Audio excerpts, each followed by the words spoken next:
ये कहानी है टूनी चिड़िया की, जिसका एक बच्चा था जिसका नाम था टिन-टिन। टिन-टिन बड़ा शरारती था और दिन भर शैतानियाँ करता था। टूनी तो अपने बच्चों की शैतानियाँ देखकर ही परेशान हो जाती थी। खैर, इस वक्त टूनी चिड़िया अभी अपने बच्चों को खाना खिला रही है। जब से टिन-टिन 2 साल का हुआ है, तब से तो ये और भी शैतान हो गया है। यहाँ वहाँ भागता है। हाय राम, क्या करूँ मैं? अरे टिन-टिन बेटा, खाना खा ले, इतनी शैतानियाँ मत कर बेटा। ये कहते हुए टूनी चिड़िया अपने बच्चे के पीछे पीछे भागती रहती है। हाय दैया, सोचा नहीं था कि बच्चों को बड़ा करना इतना मुश्किल होता होगा। मेरी सहेली तो कहती थी कि बच्चों को बड़ा करने में बहुत आनंद आता है, लेकिन यहाँ तो सब कुछ उल्टा ही हो रहा है। अरे बेटा, खा ले। और ऐसे ही भागा दौड़ी करते करते टूनी चिड़िया अपने बच्चों को खाना आखिर खिला ही देती है। तो अपना ये काम खत्म करने के बाद टूनी चिड़िया कपड़े धोने के लिए नदी के पास चली जाती है। यहाँ का मौसम कितना अच्छा है। चलो थोड़ी देर तो अपने बच्चों से छुटकारा मिला। रहने दो थोड़ी देर टिन-टिन को अपने पिताजी के पास। ये कहकर टूनी चिड़िया अपने काम में लग जाती है। हाँ, तुमसा कोई प्यारा कोई मासूम नहीं है, क्या चीज हो तुम खुद तुम्हें मालूम नहीं है। ता ना ना ना ना ता ता ता ता ता ता ता ता। तभी वहाँ पर टूनी की सहेली आती है। अरे मुनमुन, क्या बात है? आज बड़ी थकी थकी दिखाई दे रही हो। सब ठीक है ना? अरे क्या सब ठीक है, बहुत परेशान हूँ। घर में मेहमान आए हैं, जाने का नाम ही नहीं ले रहे हैं। अरे 15 दिन से मेरे घर में ही ठहरे हुए हैं। तो क्या हुआ? वह तुझे परेशान करते हैं क्या? अरे टूनी, तू बस पूछ मत। परेशान नहीं, बहुत परेशान करते हैं। अरे उन्हें चाय दो, खाना खिलाओ और उनके कपड़े धो। तू बस पूछ मत, बहुत सारा काम बढ़ जाता है। एक तो घर के काम भी रहते हैं, बच्चों को देखो, सासू माँ को देखो, और ऊपर से जब मेहमान आ जाते हैं तो काम डबल नहीं ट्रिपल पड़ जाता है। हे राम। हाँ टोनी, बस मैं तो यही दुआ करती हूँ कि तेरे घर में इतने मेहमान ना आए। तू सही कह रही है बहन। अच्छा ठीक है, तो मैं जल्दी से कपड़े धो लेती हूँ। घर जाना है और मेहमानों के लिए नाश्ता भी बनाना है। हाँ हाँ ठीक है। तो बेचारी मुनमुन जल्दी जल्दी अपने सारे कपड़े धो डालती है और अपना काम खत्म करके वहाँ से चली जाती है। वही बेचारी टूनी उसकी ऐसी हालत देखकर बड़ी परेशान हो जाती है और उसे अब मेहमानों से डर लगने लगता है और वह मन में यही मनाने लगती है कि उसके घर में कोई मेहमान ना आए। लेकिन ऐसा नहीं होता। एक दिन, अरे ओ टूनी, देखो तो कौन आया है। क्या? अरे मेरे काका काकी और उनका बेटा आया, बुत्रू आया है। अच्छा अच्छा। अच्छा टूनी, ये लोग बहुत लंबा सफर तय करके आए हैं, तो तुम जल्दी से इन सभी के लिए चाय और नाश्ता लगा दो। हाँ। फिर क्या, टूनी की शामत आ जाती है और वो घर में मेहमानों के आते ही उनकी खातिरदारी में लग जाती है। जी, ये लीजिए चाय और बिस्किट।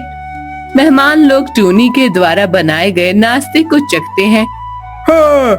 अरे बेटा, ये तुमने कैसी चाय बनाई है? चाय में तो बिल्कुल भी शक्कर ही नहीं है। हम इतनी फीकी चाय नहीं पीते हैं बेटा। हाँ, और ये बिस्किट भी थोड़ी कच्ची रह गई है। लेकिन मम्मी, मुझे तो ये बिस्कुट और चाय दोनों अच्छी लगी। चुप कर भूखड़ कहीं के। जब बड़े बोलते हैं तब बीच में छोटे नहीं बोलते। कितनी बार समझाया है। ठीक है मम्मी।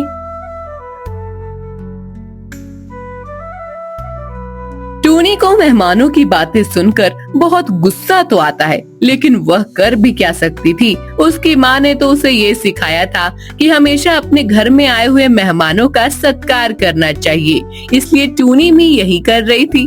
तो चाय का टाइम तो चला गया था और अब आता है खाना बनाने का टाइम। टूनी बिटिया, क्या बना रही हो? जी काकी, मैं आज बना रही हूँ मटर की सब्जी और रोटी। लेकिन बेटा, तुमने तो कढ़ाई में कुछ ज्यादा ही मसाला डाल दिया है। दरअसल बात ये है कि बुत्रू के पिताजी का बीपी थोड़ा हाई रहता है, इसलिए उन्हें थोड़ा कम मसाले वाला खाना खाना पसंद पड़ता है। तो बुरा न मानो बेटा, तो क्या तुम उनके लिए थोड़ा सादा खाना बना सकती हो क्या? हाँ काकी, क्यों नहीं, मैं बना दूंगी। टिनटिन के पिताजी सुबह लौकी लेकर आए थे, तो वही रखी है। मैं उनके लिए अलग से सादी लौकी बना दूंगी। हाँ बेटा, ये ठीक रहेगा। यानी कि टूनी को अब थोड़ा और ज्यादा मेहनत करनी होगी।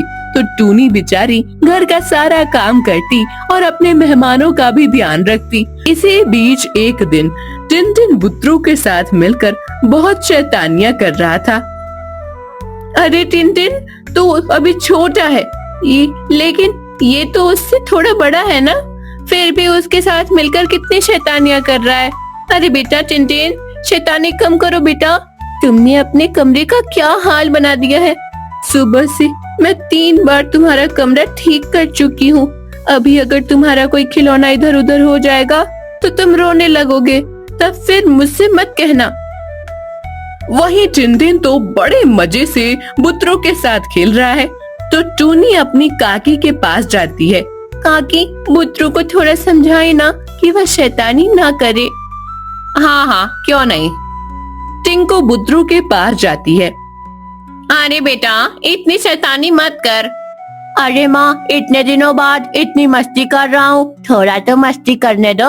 अच्छा हाथों माँ, मुझे टिनटिन को पकड़ने दो, बहुत तेज भागता है यार।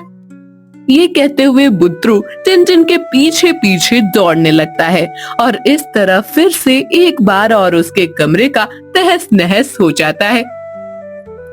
अपनी बेटी को डांटती भी नहीं है काकी, बस एक बार कह दिया तो हो गया। हाय दैया, कहाँ फंस गई मैं। एक ये है, इनसे कुछ कहो तो उल्टा मुझे ही समझाने लगते हैं। माना कि हमें मेहमानों का आदर करना चाहिए, लेकिन मेहमान भी तो वैसे होने चाहिए ना कि जिनका हम आदर करें। खैर, इसके बाद बेचारी टूनी चिड़िया फिर से अपने बेटे के कमरे को ठीक करती है और फिर रसोई के काम में लग जाती है। तो करीब 9 दिन बीत जाते हैं और तब भी मेहमान उसके घर से जाने का नाम ही नहीं लेते। दिन भर काम करते करते मेरी तो हालत ही खराब हो गई है। जरा अपनी काकी से कहिए कि रसोई में थोड़ी आज मेरी मदद कर दे, क्योंकि आज कसम से कमर में बहुत दर्द हो रहा है। ठीक है, मैं अभी उनसे बोलता हूँ। टूनी का पति अपनी काकी के पास जाता है और उनसे कहता है कि वह आज थोड़ा टूनी की मदद कर दे। अरे बेटा, मैं रसोई में टूनी की मदद कर तो देती, लेकिन आज मेरे सर में सुबह से बहुत दर्द हो रहा है और अगर ऐसे में मैं आग के सामने खड़े होकर खाना पकाऊंगी तो मेरा सर और भी दर्द होने लगेगा। अच्छा ठीक है काकी, कोई बात नहीं, आप चिंता मत करिए, आप आराम करिए, मैं ही कुछ बना देता हूँ। तो अब टूनी का पति रसोई में जाकर सभी के लिए खाना बनाने लगता है। अरे टूनी, मुझे तो सिर्फ तहरी ही अच्छे से बनाना आता है, तो मैंने मटर की तहरी ही बना दी है, ठीक है? अरे ये सब तो हम सब के लिए हो गया, अभी काका के लिए अलग से सादी सब्जी बनानी है। क्या? हाँ, आपको तो ये बात पता भी नहीं होगी, क्योंकि आप मेरे बातों पर ध्यान ही कहाँ देते हैं। चलिए आप जल्दी से बना दीजिए। हाँ, बनाना ही पड़ेगा, और क्या, इतनी देर में तो मैंने ये तहरी बनाकर तैयार की है और अब ये दूसरी चीज भी तैयार करनी होगी। तो अब टूनी का पति अपने काका जी के लिए अलग से सब्जी बनाने लग जाता है। वहीं रसोई में काम करते वक्त उसे अब समझ में आता है कि उसकी पत्नी इतने दिनों से कितनी मेहनत कर रही है। चलिए, आप सभी लोग खाना खाने के लिए तैयार हो जाइए, मैंने खाना तैयार कर दिया है।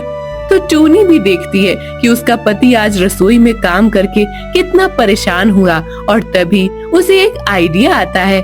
ये मेरी बात नहीं समझ रहे थे ना, और आज इनको थोड़ी अकल आई है। ऐसा करती हूँ, मैं भी बीमार होने का नाटक करती हूँ, तब इनको सारा काम करना पड़ेगा और इन्हें मेरी परेशानी भी समझ में आएगी। टूनी ऐसा ही करती है। वो बीमार होने का नाटक करती है, जिसके कारण टूनी के पति को घर का सारा काम संभालना पड़ता है और वो भी अपने मेहमानों से परेशान हो जाता है। टूनी का पति: बेचारी मेरी पत्नी इतने दिनों से घर का काम भी कर रही थी और मेहमानों के नखरे भी झेल रही थी। कुछ तो करना होगा, लेकिन करूँ भी तो क्या करूँ? अगर मैं इनसे यहाँ से जाने के लिए कहूँगा तो ये तो पूरा बखेड़ा ही खड़ा कर देंगे। हे भगवान, अब आप ही कुछ करिए। भगवान टूनी के पति की सुन लेते हैं। अच्छा टूनी और बंटू, अब हम चलते हैं। तुम लोगों ने हम दोनों की खूब सेवा की है, ये लो दक्षिणा। इसकी क्या जरूरत है काकी? अरे रख लो बेटा। तो इसके बाद आखिरकार टूनी के घर से मेहमान चले जाते हैं। चलो, भगवान ने मेरी सुन ली, आखिरकार ये लोग चले ही गए। हाँ जी, अब तो आपको भी समझ में आ गया होगा ना कि मेहमान नवाजी कैसे की जाती है। हाँ भाग्यवान, हाँ, बहुत बड़ी गलती हो गई मुझसे। तो अब टूनी अपने परिवार के साथ खुशी खुशी रहने लगती है, लेकिन उनकी खुशी सिर्फ कुछ दिनों के लिए ही थी, क्योंकि उनके मेहमान दोबारा वापस आ जाते हैं। तो फिर क्या, दोनों को फिर से इन मेहमानों को झेलना पड़ता है। तो 2 दिन बाद जब टूनी चिड़िया कपड़े धोकर वापस घर लौटती है। वैसे यहाँ पर बड़ा मजा आता है, फ्री का खाने को मिलता है और ऊपर से कुछ काम भी नहीं करना पड़ता। सही बात कह रही हो बुत्रु की मम्मी, हम लोगों का राशन का पैसा भी बच जाता है। हाँ माँ, और टूनी चाची आपसे तो बहुत ही अच्छा खाना बनाती हैं। बुत्रो, आजकल तेरी कुछ ज्यादा ही जुबान चलने लगी है, चुप कर। टूनी अंदर आती है। दरअसल टूनी चिड़िया ने इन सभी की बातें सुन ली थी। काकी, ये लीजिए नाश्ता। अरे वाह बेटा, आज तुमने हम सबके लिए समोसे और जलेबी बनाई है। वाह वाह। हाँ काकी, तो चलिए जल्दी से शुरू हो जाइए। हाँ हाँ। और मेहमान समोसे और जलेबी खाने लगते हैं कि तभी थोड़ी देर बाद ही घर में और मेहमान आ जाते हैं। अरे ताऊ जी, ताई जी, आप लोग? हाँ बेटा, हमारे गांव में बाढ़ आ गई है और अब हमारे पास रहने का कोई ठिकाना ही नहीं है। क्या? कोई नहीं, हम सब है ना। ये भी तो आपका ही घर है। आइए, अंदर आइए। दोनों अंदर आते हैं। दरअसल दोनों की उम्र ज्यादा थी और दोनों घर का काम नहीं कर सकते थे, तो इसलिए टूनी अब इन सब का भी ध्यान रखती है। और उसी रात काकी, मुझे इनके साथ टिन को लेकर अपनी बहन के घर जाना होगा। मेरी बहन की तबीयत अचानक खराब हो गई है। देखिए, ताऊ और ताई जी बूढ़े हैं, तो प्लीज इनका ध्यान रखिएगा।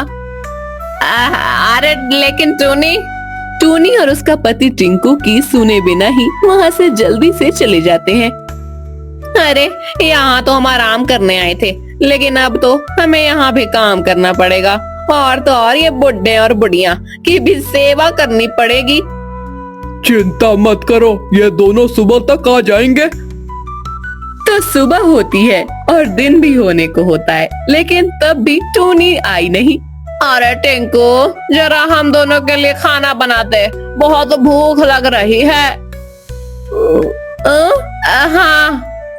टिंकू सबके लिए खाना बनाती है और जब शाम होती है तो सबके लिए चाय और नाश्ता भी बनाती है। टिंकू बेटा, जरा एक गिलास पानी गर्म करके लाना तो। अरे इन दोनों ने तो मुझे नौकरी बनाकर रख दिया है।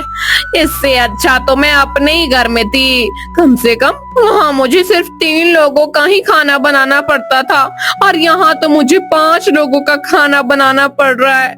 ऊपर से ये बुढ़े बुढ़िया बात बात पर मुझे बुलाते रहते हैं।